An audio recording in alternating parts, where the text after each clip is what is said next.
नमो अनन्ताय सिंहाय नमो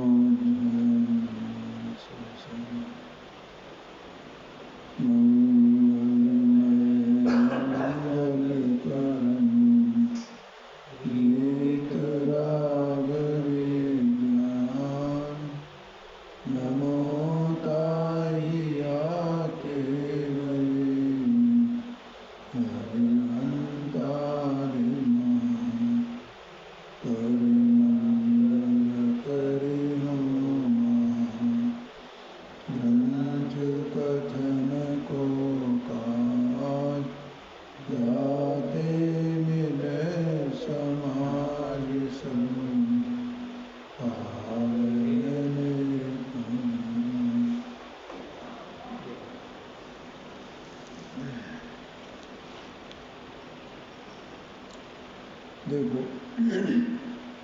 अभयाभासी मिथ्या दृष्टि का 7वें अध्याय का ये प्रकरण चल रहा है। इसमें पंडित जी साहब ने अभयाभास का स्वरूप बताया है। 4 प्रकार की मिथ्या दृष्टि बताया ना। एक निश्चयाभासी, तो उसका निश्चयाभास कैसा होता है वो बताया, और यथार्थ स्थिति क्या होती है वो बताया। फिर व्यवहाराभासी मिथ्या दृष्टि बताया, तो उसका व्यवहाराभास कैसा होता है और वस्तु स्वरूप क्या है। और अब ये तीसरा है इसमें। देखो, ऐसा भी हो सकता है कि निश्चयाभास और व्यवहाराभास, इसमें तो निश्चयाभास में तो निश्चय का एकांत, और व्यवहाराभास में व्यवहार का एकांत। लेकिन उभयाभास में दोनों के एकांत हो सकते हैं। ये मोक्षमय प्रकाशक जो अपने सामने है ना, ये हिंदी में है। और टोडरमल जी साहब ने कौन सी भाषा में लिखा था? ढूंढारी भाषा में। जयपुर के पास ढूंढार क्षेत्र है, ढूंढार प्रदेश, उसमें ढूंढारी भाषा बोली जाती है। उसी भाषा में उन्होंने वो लिखा था। जैसे यहाँ पर अपन नहीं देखते हैं, इंटीरियर में चले जाओ, डबरा के पास इंटीरियर में माने गांव में, तो वहाँ जो बोलेंगे वे हिंदी, लेकिन वो बोलेंगे आपको समझ में नहीं आएगी कि कौन सी भाषा बोल रहे हैं। उसका अर्थ आपको पूछना पड़ेगा, क्योंकि आपको यहाँ जो खड़ी बोली है उसका अभ्यास है, और अपने को उस भाषा का अभ्यास नहीं है। तो ऐसे ढूंढारी भाषा में लिखा गया था, तो वो भी मैंने देखा है। छोटा था, मतलब इतनी बड़ी किताब थी, ये तो लंबी काफ़ी है, इससे भी कम चौड़ाई थी, इसकी चौड़ाई लंबाई थोड़ी सी इससे मोटी हुई। तो उस समय ये तो यहाँ से जयपुर से प्रकाशित हुई है, वो कहीं और से प्रकाशित थी। तो उसमें एक दर्शन लाल टोटिया शायद उनका नाम है, तो उन्होंने उसका संपादन किया था। संपादन जानते हो ना? संपादन का मतलब क्या होता है? संपादन का मतलब होता है कि ये जो लिखा गया है ना, तो जब ये लिखा जाता है तो पहले हाथ से लिखे जाते थे शास्त्र। तो जैसे जगह जगह मंदिरों में शास्त्र रखे हुए हैं, वो मोक्षमार्ग प्रकाशक कई जगह मिलेंगे आप, अब कई जगह वहाँ से। तो वो लिखने वाले जो हैं वो कॉपी करते थे, तो कॉपी करने में कोई त्रुटि उनकी हो सकती है, तो कई जगह की प्रतियों को लेकर के, या अगर मूल प्रति उसकी उपलब्ध हो, जैसे इसकी तो मूल प्रति उपलब्ध है वहाँ जयपुर में एक मंदिर में, तो उस प्रति को लेकर के और उससे मिलान करना, और कहीं कोई कोमा की, बिंदी की कोई भी भूल उसमें नहीं होनी चाहिए, कोई भी फेरफार नहीं होना चाहिए। इसका नाम है संपादन करना। कहाँ कॉमा लगेगा, कहाँ पैराग्राफ बदलेगा, कहाँ क्या हेडिंग क्या दिया जाएगा, ये सब उसमें होता है। और पहले तो वैसे ही लिखे जाते थे सीधे के सीधे, लाइन टू लाइन, वहाँ उसमें पैरा वैरा कुछ नहीं बदला जाता था। हाँ, अपने पुराने शास्त्र रखे ना उनको बंदे के। तो उन्होंने जिन्होंने संपादन किया था उसका, उसमें उन्होंने एक बात लिखी थी। उन्होंने लिखा कि शास्त्रों में निश्चयभाषी और व्यवहाराभासी ऐसे दो प्रकार के मिथ्या दृष्टियों का वर्णन तो आता है, लेकिन उभयाभासी मिथ्या दृष्टि का कहीं वर्णन नहीं आता है।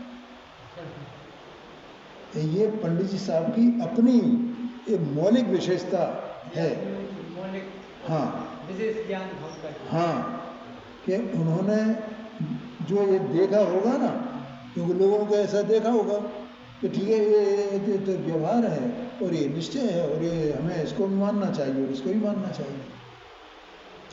तब उन्हें ये विचार आया होगा नहीं नहीं, ऐसा उभयाभासी भी हो सकता है। तब उन्होंने ये लिखा है।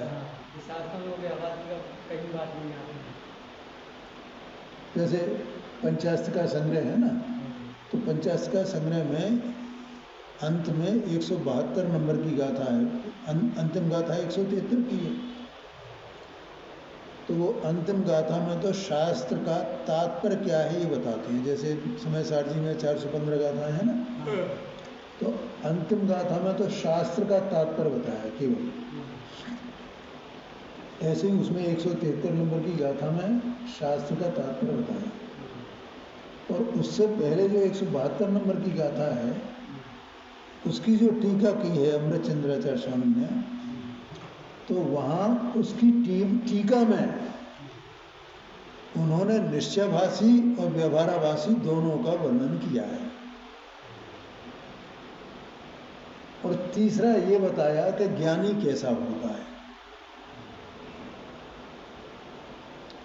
ऐसे 3 प्रकार के जीवों की चर्चा वहाँ की है। इसका मतलब ये हुआ कि उनको भी ये विचार नहीं आया, अमृतचंद्राचार्य स्वामी को भी, कि उभयाभास की बात मैं कहूँ।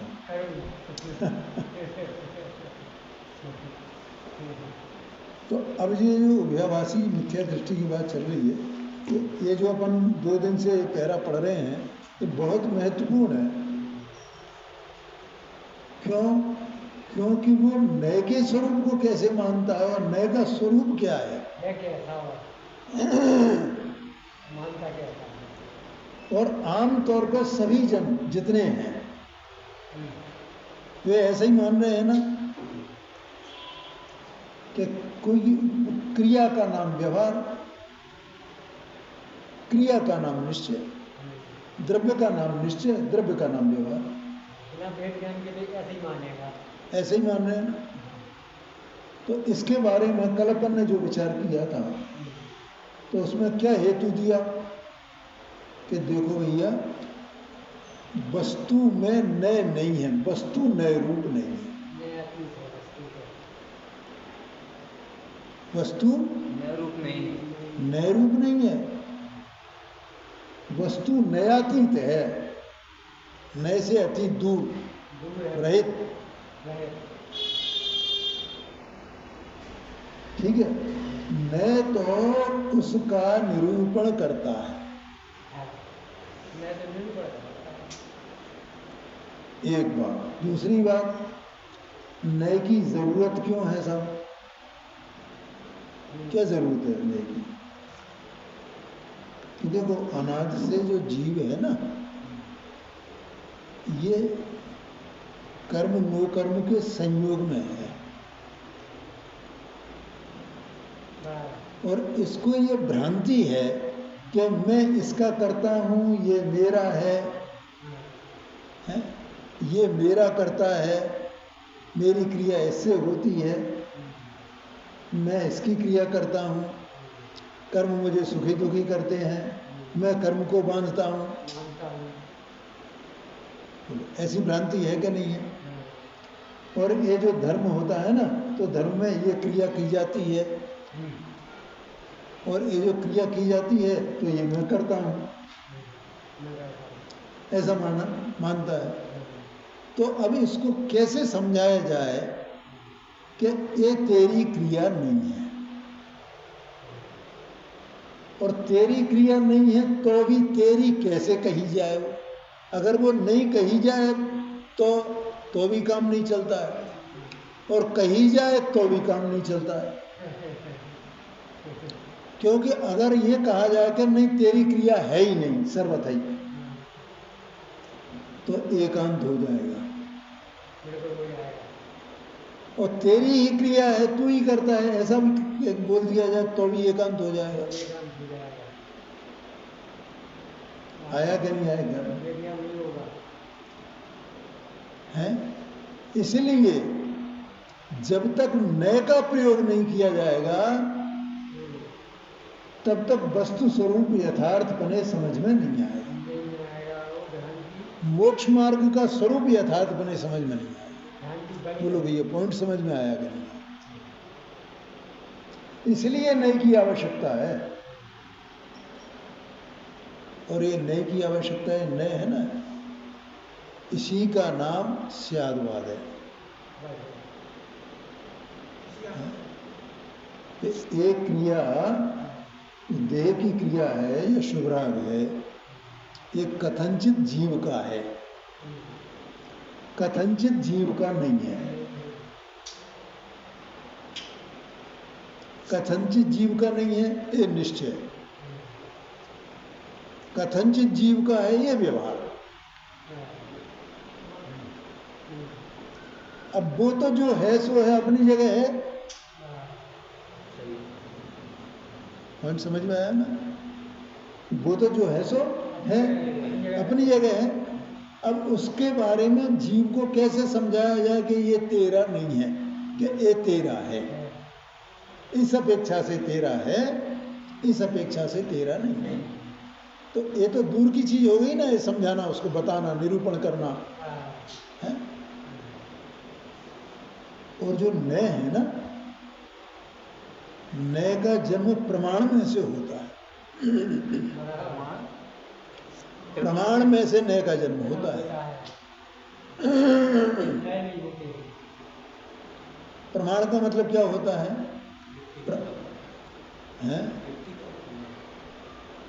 मैं बताऊं, प्रमाण का मतलब होता है ये भी ठीक है, ये भी ठीक है।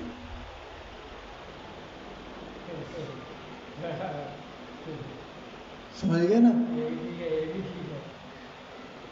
तो और इन दोनों बातों में विरोध नहीं होना, ऐसा भी ठीक है और ऐसा भी ठीक है, इसमें विरोध नहीं होना। देखो कितनी विचित्र बात है। क्यों? इसलिए ये ठीक क्यों है, इसका कौन जवाब देगा? कि एक नए जवाब देगा। और ये ठीक क्यों है, इसका जवाब कौन देगा? कि दूसरा नहीं देगा। और वो प्रमाण दोनों नयों को जानता है, दोनों उसके पेटे में बैठे हुए हैं।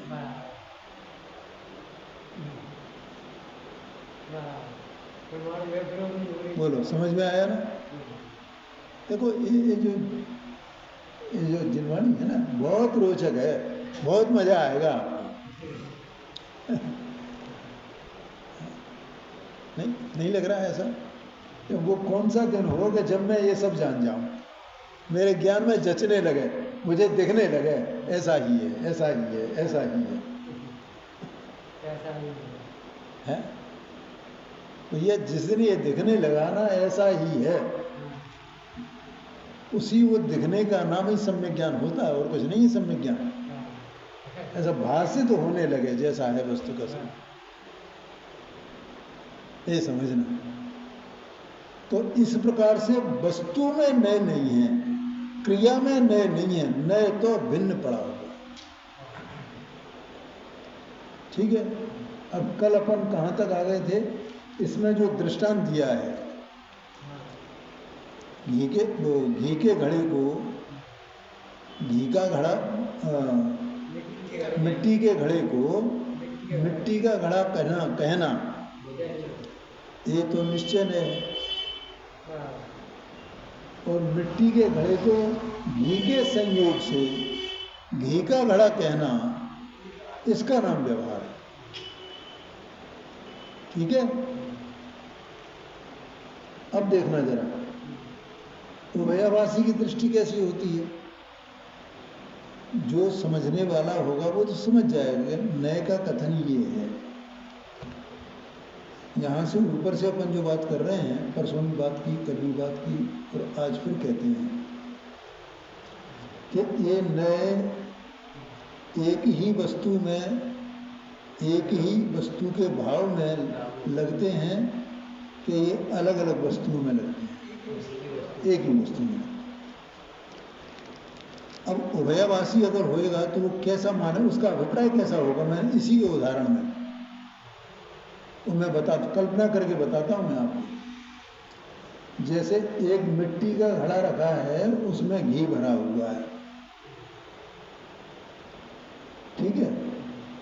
और तो वो ये कहेगा कि ये तो घी का घड़ा है, इसका नाम तो व्यवहार है। ये जो घी का घड़ा है ना, इसका नाम व्यवहार है। और जिस घड़े में घी नहीं भरा है, उस घड़े का नाम निश्चय है। वैसे दो घड़े रखेगा और तो करेगा निश्चय। ऐसा मानेगा, यही तो हुआ ना है। घी का घड़ा रखा है, उसको क्या कहेगा, ये तो व्यवहार है। माने उसने उस घी के घड़े का ही नाम व्यवहार रख दिया। और अब दूसरे घड़े की कल्पना करेगा जिसमें घी है ही नहीं, उसका नाम निश्चय है। लेकिन क्या निश्चय व्यवहार का ऐसा स्वरूप है? ऐसा स्वरूप नहीं है। समझ गया ना। इसलिए वो क्या करता है, वो जो आत्मा का अनुभव ये निश्चय है। और ये क्रिया देह की जो अणुव्रत महाव्रत आदि तब वगैरह ये व्यवहार, इसको इस प्रकार से मानता है। इसका मतलब दोनों को अलग अलग कर दिया ना। यहाँ तो जीव की परिणति वहां क्या है, जीव के ही भाव को पुद्गल के संयोग से जीव के ही भाव को बताना है ना। जैसे यहाँ घड़े का ही भाव है ना, घड़े भाव किसका, घड़े का भाव। तो घड़े का मान मिट्टी का भाव, घड़े का भाव नहीं, मिट्टी का भाव। घड़ा क्या है, मिट्टी का भाव है। घड़ा मिट्टी का भाव है। ये कहना ये निश्चय है, ठीक है ना। और मिट्टी के भाव को घी का भाव कह देना, मिट्टी के भाव को कह देना। मिट्टी का भाव तो घड़ा है, और उसको मिट्टी का भाव न कह करके घी का भाव कह दिया, घी का घड़ा है, घी के संयोग से, इसका नाम व्यवहार हो गया। तो उसमें मुख्य कौन रहा, मुख्य तो घड़ा ही रहा ना। क्या कहा, मुख्य कौन रहा, दोनों नयों का कथन किया जाएगा, लेकिन मुख्य तो एक ही वस्तु होगी, दूसरे में तो उपचार आएगा। बोलो समझ में आया कि नहीं आया? मुख्य तो भाई कथन किसका करना है, कि घड़े का कथन करना है। घड़ा किसका भाव है, कि मिट्टी का भाव है। अब मिट्टी का भाव है और घड़े में घी भरा हुआ है? तो उसको मिट्टी का घड़ा कहा जाए तो अभी घड़ा शब्द आया कि नहीं आया, मुख्य हुआ कि नहीं हुआ। और घी का घड़ा कहा जाए तो भी घड़ा शब्द आया कि नहीं आया। तो इसका मतलब घड़ा मुख्य रहा ना उसमें। तो एक ही वस्तु की बात हुई ना। जो मिट्टी का भाव है, मिट्टी का घड़ा है, उसी की तो मुख्यता रही। उसी के बारे में दो प्रकार के कथन किए गए। कैसे दो प्रकार के कथन किए गए, कि उस घड़े को मिट्टी का कहना, मिट्टी का बताना। और उसी घड़े को घी के संयोग से, उपचार से घी का कहना आया कि नहीं आया? वास्तव में वो घी का है क्या? तो घी के संयोग से घी का कहा जा रहा है, लेकिन कहा तो उसी को जा रहा है ना, एक को ही कहा जा रहा है ना। मिट्टी का कहा गया तो उसी को कहा गया, और घी का कहा गया तो उसी को कहा गया।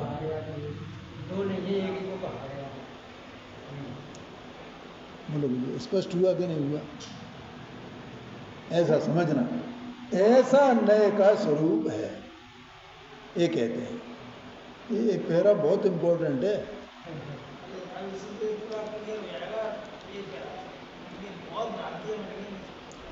हाँ है। अच्छा फिर बस केवल नया का यही जी वाला इतना सा पैरा है, बहुत भ्रांति निश्चय में अन्य द्रव्य के संयोग से जो बात पकड़ कर रखनी है, अन्य द्रव्य का संयोग से व्यवहार पकड़ दे। हाँ जी, हाँ जी, निमित्त का खतरनाक व्यवहार में। हाँ जी। मैंने ये शब्द देखो, ये शब्द पढ़ो, शब्द पढ़ करके उनका अभ्यास करो भैया। बिना अभ्यास के कुछ नहीं होगा। एक द्रव्य के भाव को उस द्रव्य स्वरूप ही निरूपण करना, इसका नाम निश्चय है, निश्चय है। और उसी द्रव्य के भाव को किसी अपेक्षावश अन्य द्रव्य के भाव स्वरूप निरूपण करना, इसका नाम व्यवहार है।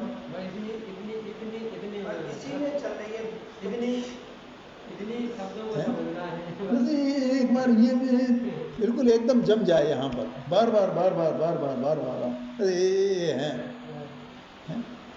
मैं तो कहता हूँ बिल्कुल एकदम वहाँ लिखवा लेना चाहिए अपने कमरे में। ऐसा लगता है, सही बताऊँ मैं, ये लिखवा लेना चाहिए ये जिनवाणी है भाई। ये एक एक वाक्य कितना महिमावंत है ये, एक एक वाक्य। कौन बताए अपने को कहाँ मिलेगा? ये जीव तो देह छोड़ के चला जाए, कहाँ जाएगा? दोबारा मिलने वाली है जिनवाणी? ये बातें कोई बताने वाला है अपने को? कितनी मुश्किल से ये एक क्षण आया है।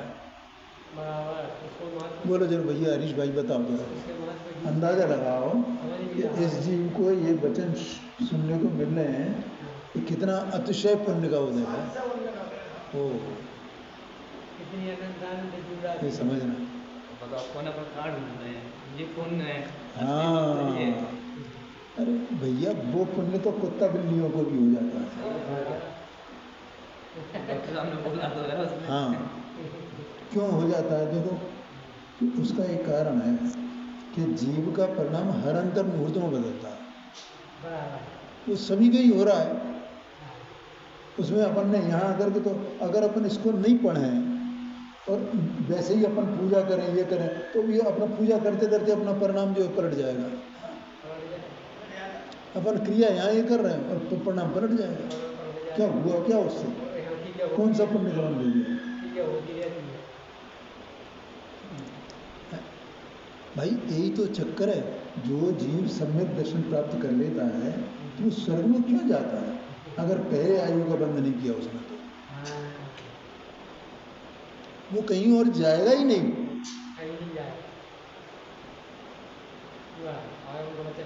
देखो जो नार की सम्यक दृष्टि है और देव जो सम्यक दृष्टि है, ये दोनों सम्यक दृष्टि जब देह छोड़ेंगे तो नियम से मनुष्य गति में आएंगे, त्रिंच गति में भी नहीं जाएंगे। और मनुष्य सम्यक दृष्टि और त्रिंच सम्यक दृष्टि दो रह गए ना। और ये जब देह छोड़ेंगे सम्यक दर्शन होने के बाद, अगर आयु बंध पहले नहीं हुआ है तो नियम से देव प्रया में जाएंगे। ये आगम की बात बता रहा हूँ, सब मेरा पढ़ा हुआ है भैया। मैं अपनी तरफ से कुछ भी नहीं कहता हूँ, एक शब्द भी नहीं कहता। ये कारण है। और वो राजा जो बनते हैं, नरक से निकलते हैं या वहाँ से आते हैं, वो मनुष्य बनते हैं तो मनुष्य ऐसे ही वैसे टुटपुंजिया नहीं बनते हैं, तो बड़े बड़े मतलब राजे महाराजे चक्रवर्ती जैसी पदवी वाले होते हैं वे, तमाम सेवक उनके होते हैं, इतना अतिशय पुण्य का उदय उनको होता है। तो जिसके कारण से सम्यक दर्शन होता है तो वो सम्यक दर्शन से कितना जबरदस्त पुण्य होता है,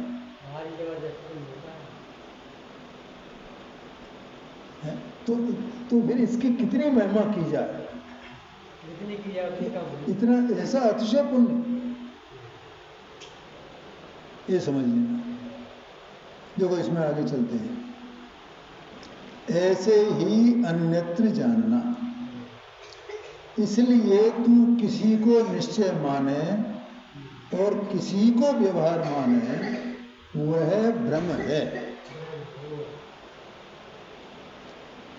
तथा तेरे मानने में भी निश्चय व्यवहार को परस्पर विरोध आया। माने जैसा तू मानता है ऐसा तेरे मानने में, एक ऐसा मानता है कि एक व्रतशील संयमादि जो प्रवृत्ति है उसका नाम तो व्यवहार है, ठीक है, और आत्मा का अनुभव करना उसका नाम निश्चय है, एक बात। दूसरी बात, सिद्ध समान शुद्धात्मा का अनुभव करना, तो उसमें विरोध क्यों आया, तो उसका हेतु दे दें पनीर साहब। यदि तू अपने को सिद्ध समान शुद्ध मानता है, ठीक है, तो व्रतादिक किस लिए करता है, जरूरी नहीं है। क्या मतलब हुआ कि तब जो तू शुद्ध है ही,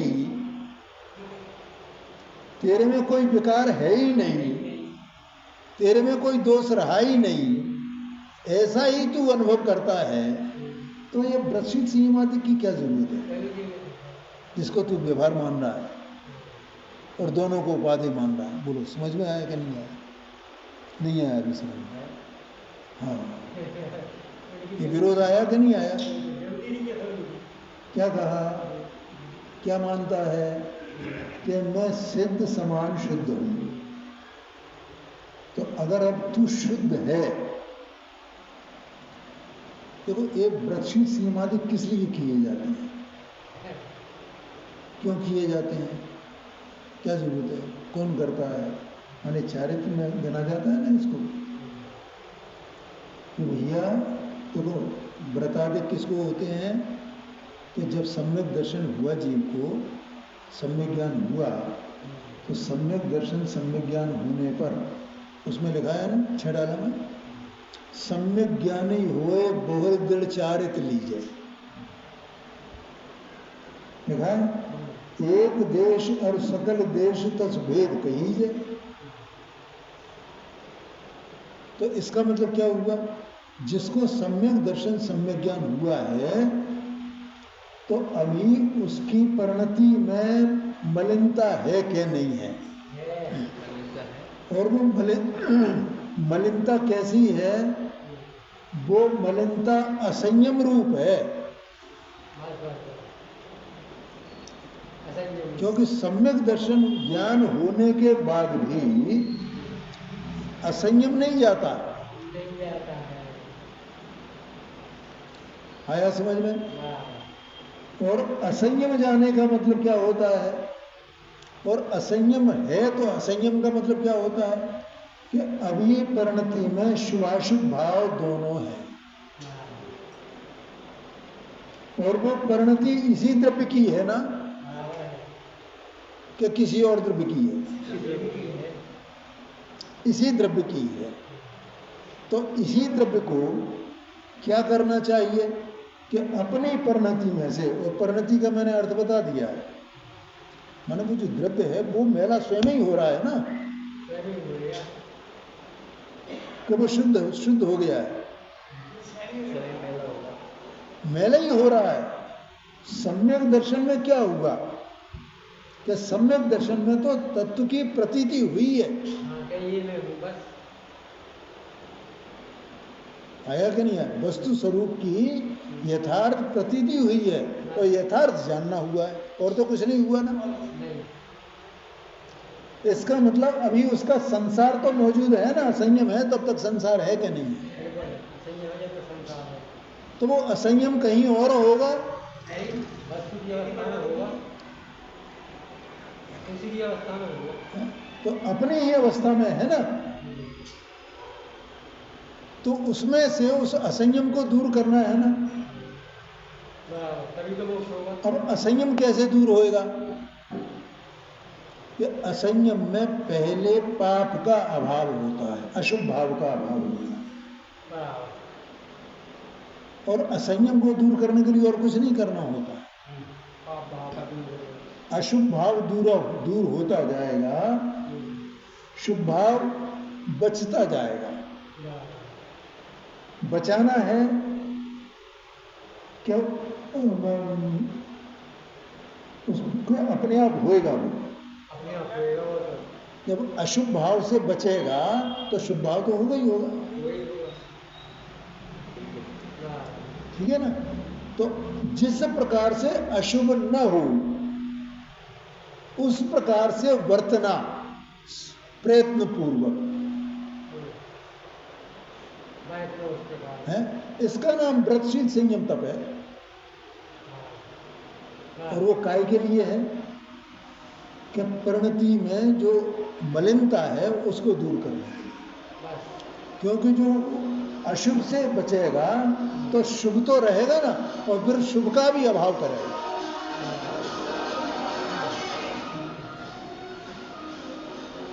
ठीक है। अच्छा, अशुभ और शुभ दोनों का अभाव करने की पद्धति विधि एक ही है कि दो अलग अलग है? एक ही है। ये तो उन्हें वो जो अशुभ और शुभ भाव है ना, शुभ राग और अशुभ राग है, उसकी योग्यता वैसी है। इसका तो कार्य एक ही है, और वो कार्य क्या है? सम्यक दर्शन ज्ञान पूर्वक अपने स्वरूप में लीनता करना, उसका आश्रय करना, उसका आश्रय करना, उसका आश्रय करना। ठीक है।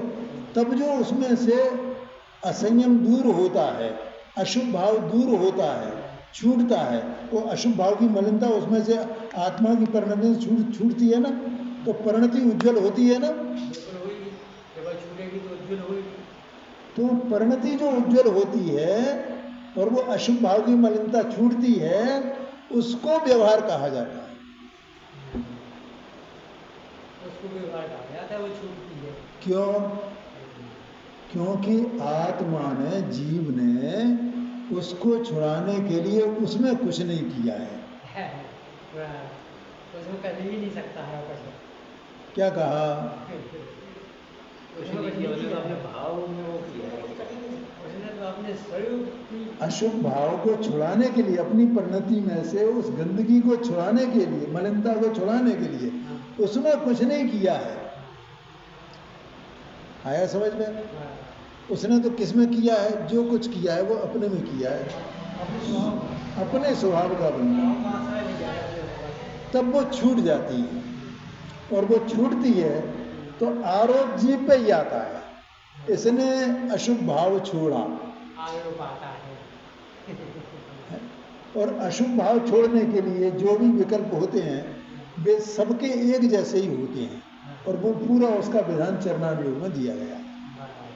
तो वैसे ही उसके भाव होते हैं, वैसी ही विरतियाँ वगैरह होती हैं, वैसे ही पाप छूटते हैं, वैसे ही तप होते हैं, वैसे ही धर्म होते हैं। आया क्या नहीं आया? जीव क्या करता है कि जीव तो उनमें कुछ करता ही नहीं, उसकी तरफ देखता ही नहीं है, उसमें दृष्टि नहीं है उसकी। इसलिए वो परद्रव्य का भाव है। उस परद्रव्य के भाव को जीव का भाव कहना, इसका नाम व्यवहार है। और जीव जो अपने में कर रहा है उसको जीव का कहना ये निश्चय है।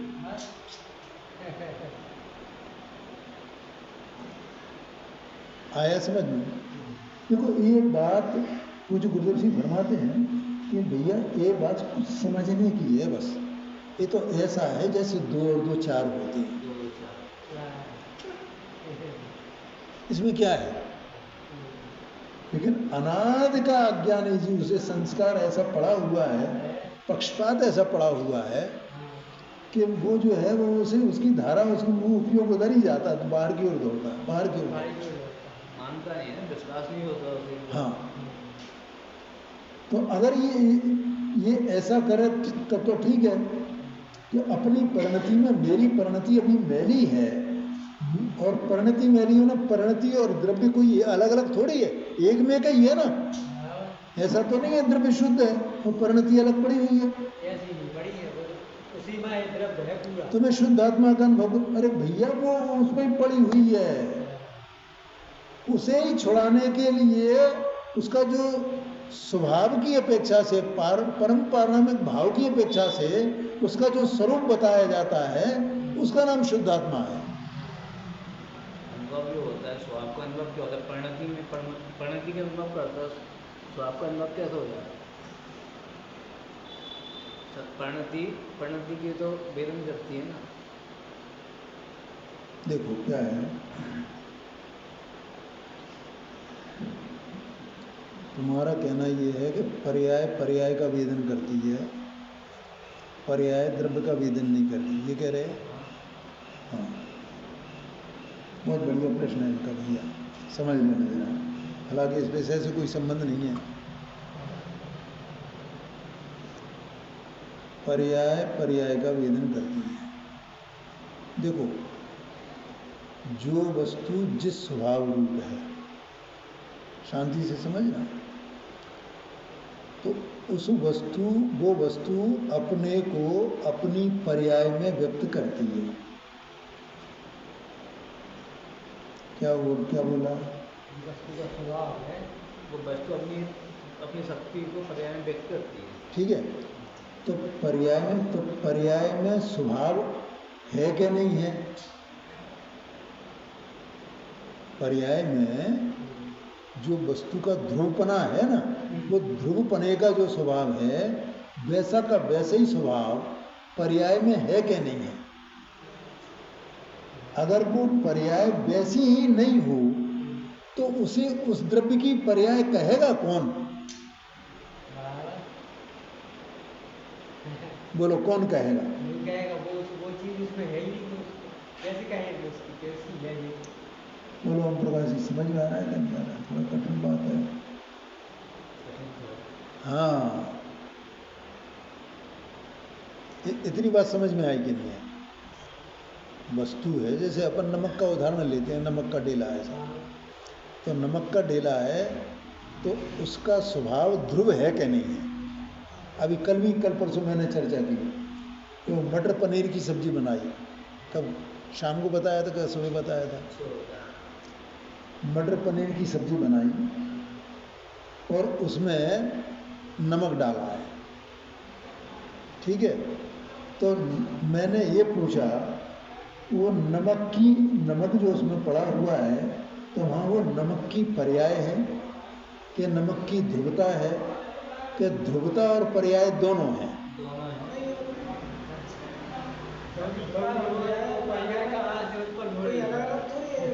ठीक है, अच्छा, ये बात बहुत बढ़िया बात, मैंने ये आप लोगों ने इतना समझाया, बहुत जोरदार बात है कि वो पर्याय ध्रुवता के बिना हो ही नहीं सकती है ना। पर्याय कोई ऐसा थोड़ी है अलग हो जाएगी, वो ध्रुवता अलग पड़ी रहे। अलग पड़ी है। आपने सिद्धांत बता दिया, वस्तु द्रव्य गुण पर्याय आत्मा है। हाँ, वो तो फिर वैसे ही हो। बात ठीक है। अच्छा, अपने को, अब मैं बिल्कुल वही उदाहरण फिर ले रहा हूँ, अपन ने उसका स्वाद लिया, अपने को लगा नमक इसमें कम है या नमक इसमें ज़्यादा है, तो अब मुझे ये बताना कि अपन ने ध्रुव का स्वाद लिया है या पर्याय का स्वाद लिया है? ध्रुव का लिया है। पर्याय का स्वाद लिया है। ध्रुव पे तो हुआ, वो तो जो खारापन है वो ध्रुव है ना, उसका स्वभाव है ना वो तो उसका। अभी मैंने क्या बोला था कि ध्रुव स्वभाव है तो वो पर्याय में व्यक्त होगा कि नहीं होगा? वो पर्याय उसी जाति की होगी उसकी, ठीक है? जो नमक की जाति है उसकी पर्याय भी तो उसी जाति की होगी। ऐसा थोड़ी है कि वो जीरे की जाति की हो जाए, घटा जाति की हो जाए। वो हींग की जाति की हो जाए, वो तो उसी की जाति की होगी ना पर्याय। और स्वाद आएगा वो पर्याय का आएगा, क्योंकि व्यक्त पर्याय में है व्यक्तता, और वो व्यक्तता अव्यक्त ध्रुव को छोड़ता नहीं है। हाँ, जो पर्याय है वो पर्याय व्यक्त है, और स्वभाव जो है अव्यक्त है, और व्यक्त और अव्यक्त दोनों एक साथ रहते हैं। हाँ, कभी भिन्न हो ही नहीं सकते। तो स्वाद किसका आएगा? पर्याय का कि ध्रुव का? व्यक्त का या अव्यक्त का? ध्रुवता व्यक्त नहीं होती है, पर्याय व्यक्त होती है। ध्रुवता अपना स्वभाव पर्याय में व्यक्त करती है, वो खुद पर्याय में नहीं आती है। हाँ, क्यों भैया? वो पर्याय में आ जाए तो क्या हो जाएगा? उसका नाश हो जाएगा। ये बात हो है, जाएगा। वस्तु का ही खात्मा हो जाएगा। हाँ, पर्याय ध्रुव की है, ध्रुव का नाश हो जाए, वो पर्याय का नाश हो जाता है। कितना उलझन है। अरे कोई उलझन नहीं है, एक बार वस्तु सब को समझ लो भैया। ये बातें सुनी ही नहीं ना। और किसका स्वाद आया? पर्याय का, समझ गया ना? पर्याय में पर्याय का। ए वाह! अब चेतना का जो स्वभाव है वो तो अव्यक्त है, और वो अपने को पर्याय में व्यक्त कर रही है चेतना। ठीक है? अब ये स्वाद लेने वाली भी पर्याय, और स्वाद में आने वाली भी पर्याय, लेकिन वो कब आएगी? कि जब वो उसके सन्मुख होएगा तब। हाँ, है? अपन भी जो अपन ने मटर पनीर की सब्जी खाई है, तो हमारा उपयोग जब हमने कहा कि अरे भाई थोड़ा नमक इसमें कम है, तो सारी चीज़ों को छोड़कर हमारी दृष्टि कहाँ पे गई? खारेपन पे। उसके नमक के खारेपन में, नमक की मौजूदगी में। और सब चीज़ें हैं कि नहीं है, लेकिन और किसी पे गई है क्या? बहुत तो चीजें इसका मतलब हमारा चित्त नमक के सन्मुख हुआ है। एक पे केंद्रित हुआ है। ये असंभव होना। ये है सन्मुख होना। ऐसे जब इस जानने वाली पर्याय जो है, ये जानने वाली पर्याय ये अपने स्वभाव के सन्मुख होती है, तो वो उसमें वो स्वभाव की व्यक्तता उसमें ही जानने में आती है। आती है तो वो अनुभव तब होता सब है। लक्ष्य छूट गया, अपने में लक्ष्य आ गया। हाँ, तब अनुभव होता है। ये बात। लक्ष्य जाएगा उसका जब। और लक्ष्य उसी का किया जाएगा। क्यों किया जाएगा? इसलिए किया जाएगा कि पर्याय तो विनाशी है। लक्ष्य किसका करेगी? अब अभी लक्ष्य करने वाली तो पर्याय स्वयं में खड़ी हुई है। एक समय की एक पर्याय है ना, एक समय की है। वो तो लक्ष्य करने वाली है। अब लक्ष्य किसका किया जाए? जो नित्य है। पर्याय का कहाँ से लक्ष्य किया जाए? तो किसका लक्ष्य करती है? जो ध्रुव स्वभाव है, लक्ष्य उसका करेगी। तो स्वाद किसका आएगा? कि पर्याय का। तो पर्याय स्वयं व्यक्त है, और कोई वो दो पर्याय नहीं है, एक ही पर्याय है। कि एक पर्याय दूसरी पर्याय का वेदन करे, ऐसी भी संभावना नहीं है। क्योंकि एक समय की एक पर्याय होती है। देखो कितनी विचित्र बातें हैं। बोलो, समझ में आया कि नहीं? यहाँ ये भैया ये दो बातें जो मैंने बता दी हैं, एक तो नए के बारे में, और दूसरी बात ये इसका चिंतन मंथन करना धीरे धीरे। अभी तो ऐसे लगाया है कि अब भूल जाएंगे तो सुन के याद करें। हाँ, तो अब समझ में आया ना क्या है? कि परस्पर विरोध है। तेरा ऐसा मानने में परस्पर विरोध है। क्योंकि ये क्या मानता है? ये मानता ही नहीं है कि मैं मैला हूँ। ये तो मानता मैं तो शुद्ध ही हूँ ना, मैं तो शुद्ध ही हूँ ना। है तो तू सिद्ध समान शुद्ध है ही, तो अब ये ब्रह्मशील सीमा तो किस लिए करता है? जिसको तू व्यवहार कहता है, ये व्यवहार है। तो ऐसा निश्चय का भी कार्य करे तू और व्यवहार का, तो ऐसा मानने में ये विरोध आ गया, ऐसा कहते हैं।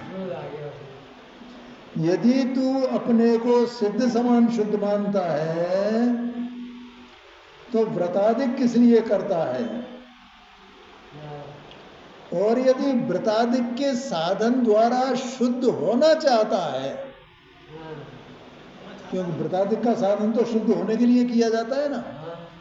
अगर होना चाहता है तो अपने को अभी वर्तमान में शुद्ध कैसे मानता है? वर्तमान में शुद्ध क्यों मान लिया है जब शुद्ध होना है तो?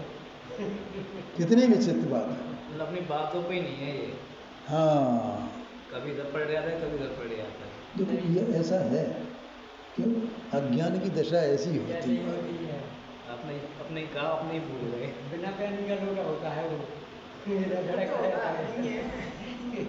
ये सब देखो, ये सब अपनी बातें हैं, अपनी बात अपनी बातें अपने को समझना है, किसी और की बात नहीं है। नहीं अपनी बात है। हाँ,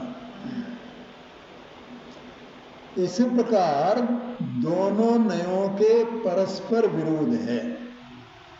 देखो ये पहले कहा था ना, यहाँ पर दूसरा पैरा 248 पेज पर अवयवासी मिथ्या दृष्टि का जो प्रकरण है यहाँ लिखा हुआ है ना, ये उसमें तीसरा पैरा की पहली लाइन है ना, यद्यपि इस प्रकार अंगीकार करने में दोनों नयों के परस्पर विरोध है, वो ही यहाँ बताया है।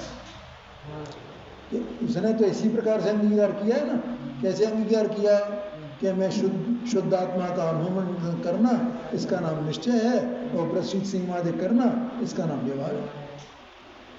तो दोनों नयों में इस प्रकार से परस्पर विरोध आ गया ना, ये यहाँ खुलासा कर दिया पंडित जी साहब ने। ऐसा समझना, समय हो गया, अगली चर्चा का अंतर करेंगे।